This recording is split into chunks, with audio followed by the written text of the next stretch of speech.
ಒಂದು ಬಸವಣ್ಣನವರ ವಚನ, ಹಾವಿನ ಹೆಡೆಯ ಕೊಂಡು ಕೆನ್ನೆ ತುರಿಸಿಕೊಂಬಂತೆ,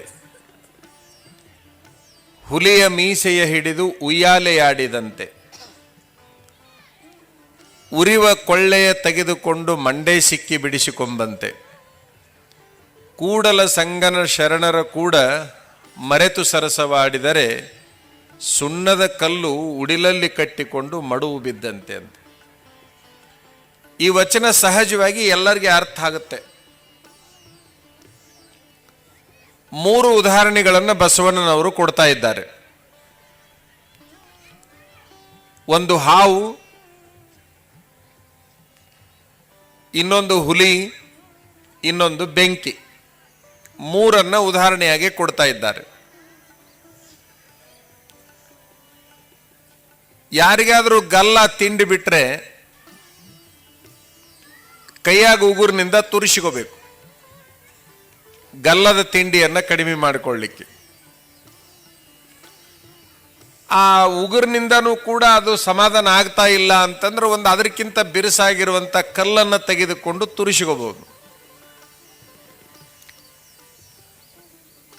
ಆದರೆ ಅದನ್ನೆಲ್ಲ ಬಿಟ್ಟು ಹಾವಿನ ಹೆಡೆ ಬಹಳಷ್ಟು ಬಿರುಸಾಗಿರ್ತದೆ, ಹುರ್ಬರಕಾಗಿರ್ತೈತೆ ಅಂತ ತಿಳ್ಕೊಂಡು ಹರಿವ ಹಾವನ್ನು ತೆಗೆದುಕೊಂಡು ಗಲ್ಲ ತಿಂಡಿ ಸರಿಪಡಿಸಿಕೊಳ್ಳಕ್ಕೆ ಹೋದರೆ ಆ ಹಾವು ಸುಮ್ಮನೆ ಇರಲಿಕ್ಕೆ ಸಾಧ್ಯವೇ ಇಲ್ಲ. ಹಾವಿನ ಹೆಡೆಯ ಕೊಂಡು ಕೆನ್ನೆ ತುರಿಸಿಕೊಂಬಂತೆ, ಹುಲಿಯ ಮೀಸೆಯ ಹಿಡಿದು ಉಯ್ಯಾಲೆ ಆಡಿದಂತೆ. ಯಾರಿಗೋ ಜೋಕಾಲಿ ಆಡ್ಬೇಕು ಅನಿಸ್ತೀವಿ ಅಂತಂದ್ರೆ ಒಂದು ಗಿಡಕ್ಕೆ ಹಗ್ಗ ಕಟ್ಟಿಕೊಂಡು ಅಲ್ಲಿ ಎಷ್ಟು ಬೇಕಷ್ಟು ಆಡ್ಕೋಬಹುದು. ಹುಲಿಯ ಮೀಸೆಗಳು ಬಹಳ ಚೆನ್ನಾಗಿದ್ದಾವೆ ಅಂತೇಳಿ ತಿಳ್ಕೊಂಡು ಆ ಹುಲಿಯ ಮೀಸೆಗಳನ್ನ ಹಿಡಿದು ಉಯ್ಯಾಲೆ ಆಡ್ಲಿಕ್ಕೆ ಹತ್ತಿದ್ರೆ, ಅಂದ್ರೆ ಜೋಕಾಲಿ ಆಡ್ಲಿಕ್ಕೆ ಹತ್ತಿದ್ರೆ ಆ ಹುಲಿ ಸುಮ್ಮನೆ ಇರಲಿಕ್ಕೆ ಸಾಧ್ಯವೇ? ಹಾವು ಅಂದ್ರೆ ಏನು ಅನ್ನೋದನ್ನ ತಿಳಿಯಲಾರದೆ, ಹುಲಿ ಅಂದ್ರೆ ಏನು ಅನ್ನೋದನ್ನ ತಿಳಿಯಲಾರದೆ. ಮುಂದೆ ಹೇಳ್ತಾರೆ, ಉರಿವ ಕೊಳ್ಳೆಯ ತೆಗೆದುಕೊಂಡು ಮಂಡೆ ಸಿಕ್ಕಿ ಬಿಡಿಸಿಕೊಂಬಂತೆ. ಇಲ್ಲ, ಹೆಣ್ಮಕ್ಳಿಗೆಲ್ಲ ಬಹಳ ಚೆನ್ನಾಗಿ ಅನುಭವ ಇರ್ತೈತೆ. ಅದು ತಲೆ ಕೂದಲುಗಳನ್ನು ಹೆಂಗೆ ಬಾಚಬೇಕು, ಹೆಂಗೆ ತೊಳಿಬೇಕು ಅಂತೇಳಿ. ಬಹಳ ಉದ್ದಾದ ಕೂದಲುಗಳಿರ್ತಾವೆ. ಯಾವುದರಿಂದ ತೊಳೆದು ಯಾವುದರಿಂದ ಬಾಚೋದ್ರಿಂದ ಕೂದಲುಗಳು ಬಹಳ ಚೆನ್ನಾಗಿ ಆಗ್ತವೆ ಅಂತ ನೀವೆಲ್ಲ ಬಲ್ಲವರು. ಇದು ಬೇಗನೆ ಜಿಡ್ಡು ಬಿಡುವಲ್ದು ಅಂತೇಳಿ ತಿಳ್ಕೊಂಡು ಉರಿಯುವ ಕೊಳ್ಳೆಯನ್ನು ತೆಗೆದುಕೊಂಡು ಕೂದಲಿಗೆ ಇಟ್ಟಾಗ ಕೂದಲು ಏನಾಗ್ತದೆ ನಿಮ್ಗೆಲ್ಲ ಗೊತ್ತು, ಪುರು ಸುಟ್ಕೊಂಡು ಹೋಗ್ತದೆ. ಈ 3 ಉದಾಹರಣೆಗಳನ್ನು ಯಾಕೆ ಕೊಡ್ತಾ ಇದ್ದಾರೆ ಅಂತಂದ್ರೆ, ಗಲ್ಲದ ತಿಂಡಿಗೂ ಪರಿಹಾರ ಇದೆ, ಉಯ್ಯಾಲೆ ಆಡ್ಲಿಕ್ಕೂ ಪರಿಹಾರ ಇದೆ, ಮಂಡೆ ಸಿಕ್ಕಿ ಬಿಡಿಸಿಕೊಳ್ಳಿಕ್ಕೂ ಕೂಡ ಪರಿಹಾರ ಇದೆ. ಅದನ್ನೆಲ್ಲ ಬಿಟ್ಟು ಅದರ ಪ್ರಜ್ಞೆ ಇರಲಾರ್ದಂಗ ಆ ಸಮಸ್ಯೆಗೊಂದು ಪರಿಹಾರ ಕಂಡುಕೊಳ್ಳುವುದರಲ್ಲಿ ಬುದ್ಧಿಯನ್ನು ಕಳ್ಕೊಂಡಾಗ ಏನಾಗುತ್ತೆ? ಕೂಡಲ ಸಂಗನ ಶರಣರ ಕೂಡ ಮರೆತು ಸರಸವಾಡಿದರೆ. ಈಗ ನಿಮ್ಮ ಕಡೆ ನಂದಿಹಳ್ಳಿ ಸ್ವಾಮಿಗಳು ಅದಾರ, ಇಲ್ಲೆಲ್ಲ ಬೇರೆ ಬೇರೆ ಸ್ವಾಮೀಜಿಯವರೆಲ್ಲ ಕುಂತಿದ್ದಾರೆ. ಇವ್ರ ಬಗ್ಗೆ ಒಂದು ಸ್ವಲ್ಪ ಜಾಗೃತಿ ಇರಬೇಕು ಅಂತ ಹೇಳ್ತಾರೆ ಬಸವಣ್ಣನವರು. ಸರಸ ಆಡಬೇಡ್ರಿ ಅಂತ ಹೇಳ್ತಾ ಇಲ್ಲ, ಸ್ವಾಮೀಜಿಯವ್ರ ಜೋಡಿ ಸರಸ ಆಡಬೇಡ್ರಿ ಅಂತ ಹೇಳ್ತಾ ಇಲ್ಲ. ಅವರು ವಿರಸವನ್ನು ಮಾಡಿಕೋಬೇಡ್ರಿ ಎನ್ನುವ ಸೂಚನೆಯನ್ನ ಕೊಡ್ತಾ ಇದ್ದಾರೆ. ಮರೆತು ಸರಸವಾಡಿದರೆ, ಈ ಮರೆತು ಅನ್ನುವಂತಹ ಒಂದು ಶಬ್ದ ಏನೈತಲ್ಲ, ಇದನ್ನ ಇವತ್ತಿನ ಸಭೆಯಲ್ಲಿ ನೀವು ನೆನಪಿನಾಗ ಇಟ್ಟುಕೊಂಡು ಹೋದ್ರೆ ಸಾಕಾಗುತ್ತೆ ಅನ್ಸುತ್ತೆ.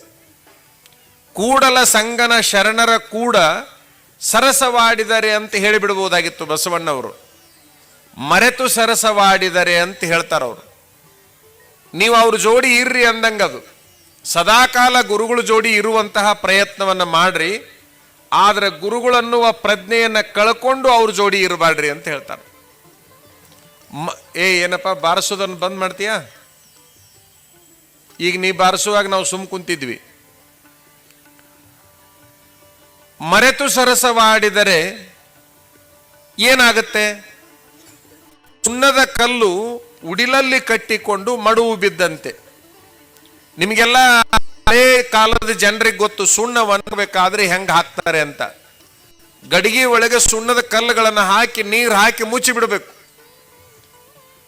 ಯಾಕೆ ಅಂತಂದ್ರೆ ಕುದಿಯುವ ಸುಣ್ಣ ಏನು ಮಾಡುತ್ತೆ ಹೇಳಲಿಕ್ಕೆ ಆಗೋದಿಲ್ಲ. ಹೊರಗ ಅದನ್ನು ಹಾಕುವಾಗ ಎಚ್ಚರ ವಹಿಸಬೇಕಾಗತ್ತಲ್ಲ, ಅಂತಹ ಸುಣ್ಣವನ್ನು ಉಡಿಲಲ್ಲಿ ಕಟ್ಟಿಕೊಂಡು ನೀರಿನೊಳಗೆ ಬಿದ್ದರೆ ಆ ಮನುಷ್ಯ ಕುದ್ದು ಹೋಗಿಬಿಡ್ತಾನೆ. ಬಹಳ ಹಳೆಯ ಕಾಲದಿಂದ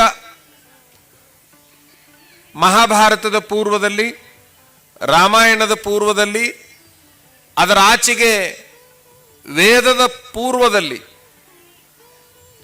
ಈ ಸಾಧು ಸನ್ಯಾಸಿ ಸ್ವಾಮಿಗಳು ಇದ್ರು ಅನ್ನುವಂಥ ಇತಿಹಾಸ ನಮಗೆ ಸಿಗ್ತದೆ. ಇದು ಯಾವಾಗ ಹುಟ್ಟಿತು ಈ ಪರಂಪರೆ ಅಂತ ಹೇಳಲಿಕ್ಕೆ ಆಗೋದಿಲ್ಲ. ಎಂದ ಮಾನವರು ಹುಟ್ಟಿದ್ರೋ ಅಂದೇ ಗುರುಗಳು ಕೂಡ ಹುಟ್ಟಿದ್ರು ಅಂತ.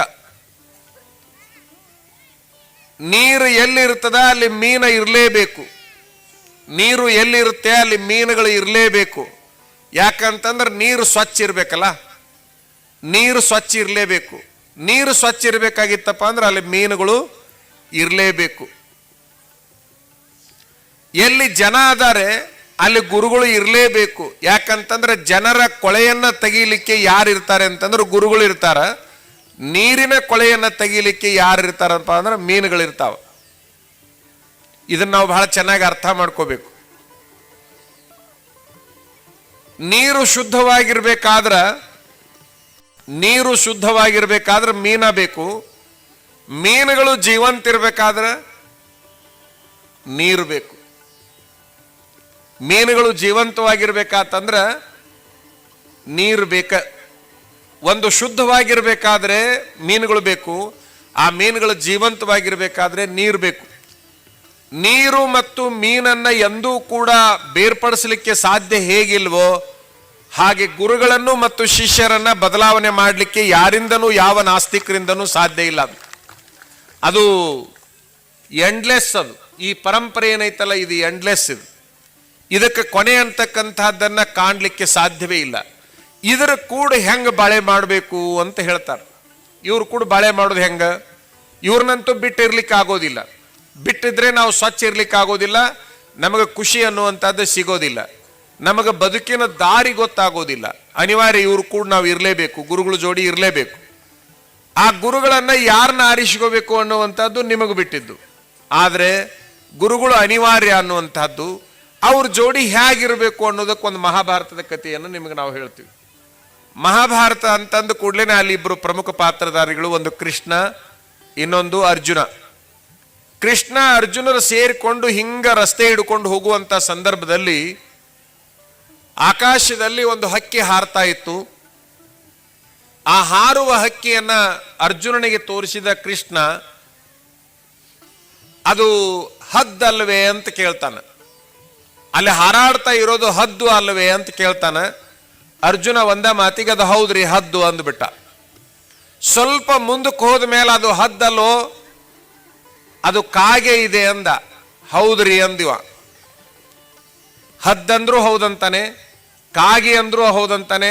ಸ್ವಲ್ಪ ಮುಂದಕ್ಕೆ ಹೋದ ಮೇಲೆ ಅದು ಕಾಗಿ ಅಲ್ಲ ಗಿಡಗ ಅಂತ ಹೇಳ್ದವ. ಅವಾಗೂ ಹೌದು ಅಂದ.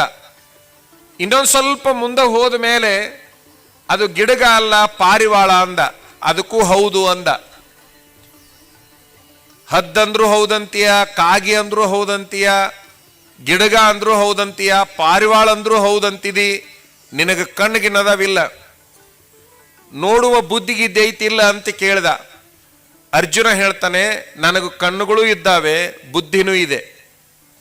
ಆದರೆ ನನಗೆ ಬಹಳ ಚೆನ್ನಾಗಿ ಗೊತ್ತು, ನಾನು ಅದಕ್ಕೆ ಹದ್ದಂದ್ರೆ ನೀ ಅದನ್ನ ಕಾಗಿ ಮಾಡ್ತೀಯ, ಅದು ಕಾಗಿ ಅಂತ ನಾ ಅಂದುಬಿಟ್ರೆ ಅದನ್ನ ಗಿಡಗ ಮಾಡ್ತೀಯ, ಅದಕ್ಕೆ ನಾ ಗಿಡಗ ಅಂತ ಹೇಳಿದೆ ಅಂತಂದ್ರೆ ಅದನ್ನ ಪಾರಿವಾಳ ಮಾಡ್ತೀಯ. ನಾ ಯಾವುದು ಹೌದಂತೀನಿ ಅದನ್ನ ಅಲ್ಲ ಮಾಡುವಂತ ಶಕ್ತಿ ನಿನ್ನಲ್ಲಿರುವಾಗ ನೀ ಏನಂತೀಯ ಅದಕ್ಕೆ ನಾ ಹೌದು ಅಂದುಬಿಟ್ರೆ ನಾ ಪಾಸ್ ಆಗ್ತೀನಿ, ಹೊರತಾಗಿ ನಾ ಅದನ್ನ ಬುದ್ಧಿ ಉಪಯೋಗ ಮಾಡಿದೆ, ನನ್ನ ದೃಷ್ಟಿ ಉಪಯೋಗ ಮಾಡಿದ್ರೆ ಫೇಲ್ ಆಗ್ತೀನಿ ನಾನು ಅಂತ ಹೇಳ್ತಾನ. ಅದಕ್ಕೆ ನಾವು ಈ ಕಡೆ ನಂದಿಹಳ್ಳಿ ಮಠದ ಬೈಲಿನೊಳಗೆ ಸೇರಿದ ಎಲ್ಲಾ ಜನರಿಗೆ ಒಂದೇನು ಹೇಳ್ತೀವಿ ಅಂದ್ರ, ನಿಮ್ಮ ಸ್ವಾಮಿಗಳು ಏನು ಹೇಳ್ತಾರ ಅದಕ್ಕೆ ಹೌದು ಅಂದು ಬಿಡ್ರಿ, ನೀವು ಪಾಸ್ ಹಾಕಿರಿ, ಅವ್ರು ಫೇಲ್ ಹಾಕಾರ. ಶಿಷ್ಯರು ಗುರುಗಳನ್ನ ಹೆಂಗ್ ಫೇಲ್ ಮಾಡಬೇಕು, ಹೆಂಗ್ ನಪಾಸ್ ಮಾಡಬೇಕು ಅಂತಂದ್ರ ಅವ್ರು ಏನಂತಾರ ಅದಕ್ಕೆ ಹೌದು ಅಂದ್ಬಿಟ್ರೆ ನೀವು ಪಾಸ್ ಹಾಕಿರಿ, ಅವ್ರು ಫೇಲ್ ಹಾಕಾರ. ಇಲ್ಲ ಅಂತಂದ್ರೆ ಇದು ಹಂಗಲ್ಲ ಇದು ಹಿಂಗ ಅಂತ ನೀವು ಹೇಳಕ್ ಹೋದ್ರಿ ಅಂತಂದ್ರೆ ನೀವು ಫೇಲ್ ಹಾಕಿರಿ, ಅವ್ರು ಪಾಸ್ ಆಗಿಬಿಡ್ತಾರೆ. ಯಾವಾಗಲೂ ಗುರುಗಳು ಫೇಲ್ ಆಗಬೇಕು, ಶಿಷ್ಯರು ಪಾಸ್ ಆಗಬೇಕು. ಅದು ನಿಜವಾದ ಪರಂಪರೆ. ಯಾಕೆ ಹೇಳ್ತಾ ಇದೀವಿ ಅಂತಂದ್ರೆ ಅವ್ರನ್ನ ಎಷ್ಟು ಮಂದಿ ಫೇಲ್ ಮಾಡಕ್ ಹೋದ್ರಲ್ಲ ಅವ್ರ ಬಗ್ಗೆ ನಾವು ಯಾಕೆ 2 ತಾಸು ಟೈಮ್ ತಗೊಂಡಿವಿ ಅಂತಂದ್ರೆ ಅವ್ರನ್ನ ನಿರಂತರವಾಗಿ ಸೋಷಿಯಲ್ ಮೀಡಿಯಾದೊಳಗೆ ನಾವು ನೋಡ್ತಾ ಇದ್ವಿ. ಒಂದೇ ಒಂದು ಫೋಟೋ ಬಿಡಲಾರ್ದಂಗೆ ಜೂಮ್ ಮಾಡಿ ಮಾಡಿ ನೋಡ್ತಿದ್ವಿ. ಅವ್ರನ್ನ ನಾವು ನೋಡಿದ್ದಿಲ್ಲ. ಅವರು ಪೂಜೆ ಮಾಡಿದ್ದು, ಭಕ್ತರ ಜೊತೆಗೆ ಇದ್ದಿದ್ದು, ಅದು ಎಲ್ಲದನ್ನು ಫೋಟೋಗಳು ಮೊಬೈಲ್ನಲ್ಲಿ ಬರ್ತಾ ಇದ್ವು. ಗ್ರೂಪ್ಗಳನ್ನು ಮಾಡಿರ್ತಾರೆ. ಆ ಗ್ರೂಪ್ಗಳಲ್ಲಿ ನಾವು ಯಾವ ದೊಡ್ಡ ಸ್ವಾಮಿಗಳು ಫೋಟೋನು ನೋಡುದಿಲ್ಲ. ನಾವು ಬಹಳ ಪ್ರೇಮದಿಂದ ನೋಡುದು ಅಂತಂದ್ರೆ ಕಡೆ ನಂದೀಶ್ವರ ಹಳ್ಳಿ ಸ್ವಾಮಿಗಳು ಪೂಜೆ ಹೆಂಗ್ ಮಾಡಕತ್ತಾರ ಅಂತ. ಅವರು ಮಾಡುವ ಪೂಜೆಯನ್ನು ನೋಡಿ ಬಹಳ ಆನಂದ ಪಡೋ ಸ್ವಾಮಿಗಳು. ನಾವು ನಿಮ್ಮನ್ನು ಚೆನ್ನಾಗಿ ಸೋಷಿಯಲ್ ಮೀಡಿಯಾದೊಳಗೆ ನಾವು ನೋಡಿದೀವಿ ಅಂತೇಳಿ ಅಂದ್ವಿ. ಒಂದು ನಿಮಗೆ ಗೊತ್ತಿರಲಿ, ಬಾಲ್ಯದಿಂದ ಇಲ್ಲಿಯವರೆಗೆ ಅವ್ರನ್ನ ಯಾರು ಫೇಲ್ ಮಾಡ್ಬೇಕಂತ ಹೋಗಿದ್ದಾರೆ ಅವರೆಲ್ಲ ಫೇಲ್ ಆಗಿದ್ದಾರೆ. ಇವ್ರು ಮಾತ್ರ ಪದ್ಧತಿ ಪ್ರಕಾರ ಪಾಸ್ ಹಾಕೊಂತ ರ್ಯಾಂಕ್ ಸ್ಟೂಡೆಂಟ್ ಹಾಕೊಂತ ಬಂದಾರ ಅವ್ರ ಧಾರ್ಮಿಕ ರಂಗದಲ್ಲಿ. ಒಬ್ಬ ಸ್ವಾಮಿಗಳಲ್ಲಿ ಕ್ರಿಯಾಶೀಲತೆ ಅನ್ನುವಂಥದ್ದು ಏನು ಕೆಲಸ ಮಾಡುತ್ತೆ ಅನ್ನೋದಕ್ಕೆ ಈ ಒಂದು ಮಠ ಸಾಕ್ಷಿಯಾಗಿದೆ.